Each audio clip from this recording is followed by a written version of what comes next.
Do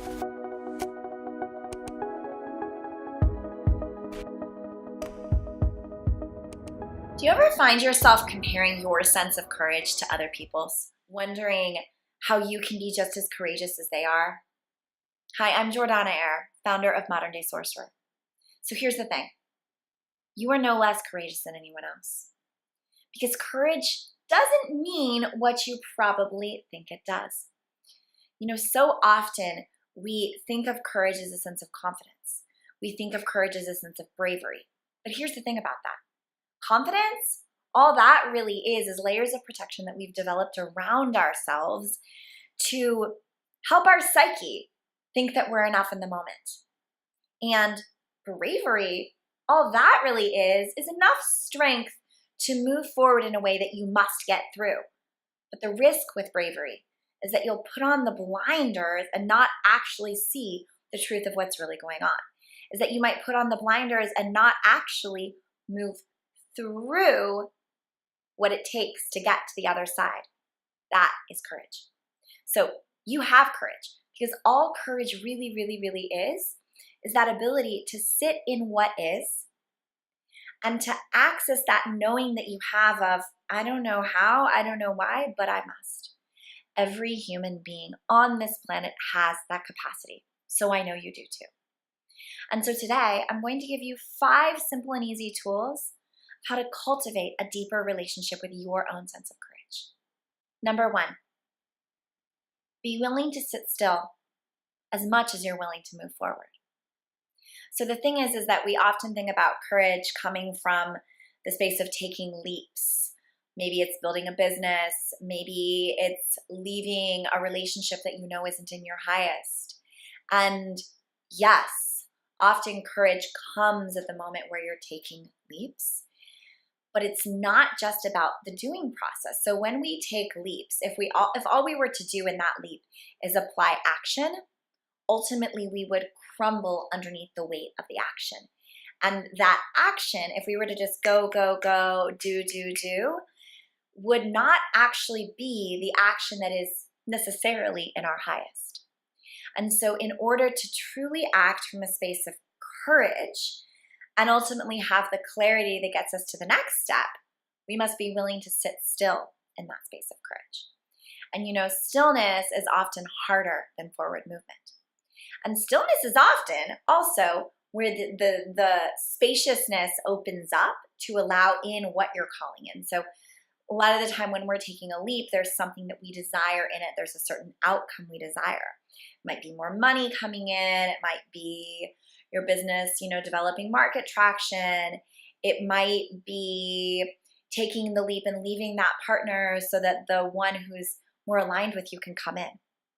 But that thing that you're wanting to create, that thing that you ultimately desire as the outcome of your courageous leap cannot come in unless there's space.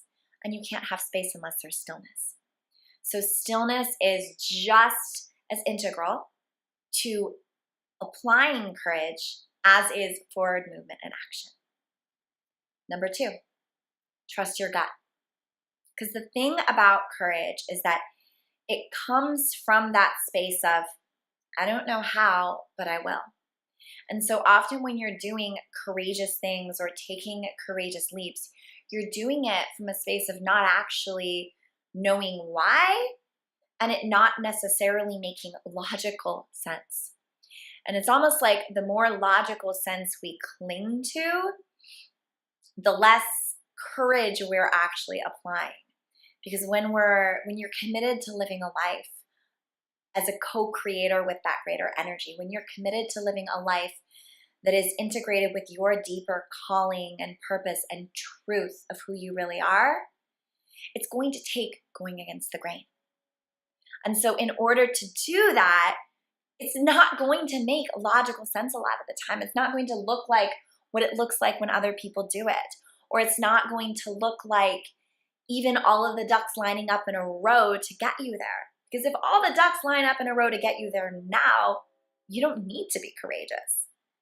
And often that knowing that you've got to take the leap looks like having no ducks lined up. It looks like not even knowing where the net is going to appear nor how it's going to appear. And so in order to take that leap and know the net will appear, you must trust your gut first and foremost. That's what got you here, and that's what's going to get you through it just the same. Number 3, stop asking for advice. So the thing is that we take these courageous leaps and then we often look around and we want to see like, who else has done it? How have they done it? Now, I'm not saying don't ask other experts if you're in a certain line of business, and don't learn from them and don't learn from other people's mistakes. Those things are all absolutely well and good. But when it comes to moving forward from that space of I don't know how, but I will, it's not going to be about what other people did or have done. It's going to be about your knowing. And so in order to move through with your knowing applied, it's got to come from you and no one else. So stop asking for advice. Number 4, cultivate a healthy relationship with fear. Now, we're actually going to be talking about this more in next week's vlog. So stay tuned for more details on how to create a healthy relationship with fear. But in the meantime, what I will tell you is, it is not about moving around your fear, and it's not about moving over or under, and you've probably heard that before. But what you may not have heard is that fear isn't something that you can just set aside or recognize and then kick out. You know, a lot of people talk about kicking their fear to the curb. It doesn't actually work that way. Fear is there to support you in certain ways, and the only way to move through the fear, and therefore with courage, is to actually feel what's there to be felt. Once you feel the fear, it's actually going to ultimately dissipate and disappear, and it won't be a thing anymore. But until you feel it, it's going to continue to be a thing. So cultivate a healthy relationship with fear. And again, we're going to talk more about that next week. Number 5, the number 5 way to cultivate courage. Realign yourself with that deep knowing that you have and let it keep leading you. So you have a deep knowing, and that is what got you to that place of that courageous leap in the first place. As we've said, you're not doing it in a way that necessarily other people have done it, and you're not doing it for the same reasons that other people have necessarily done it, right? So yes, ultimately, your deep knowing, that thing that makes you want to shake the world and wake it up, is the same as someone else's, in the sense that your deep knowing is going to be aligned with someone else's, or is going to ultimately lead towards that same sense of love and of oneness, and really just where we're headed in the planet ultimately, right? And yet, there's a strong reason why you have a unique version of your deep knowing that is different than someone else's, why you have unique threads of your soul that want to be expressed through you that are not the exact same as your best friends or your partners or your sisters or your brothers, right?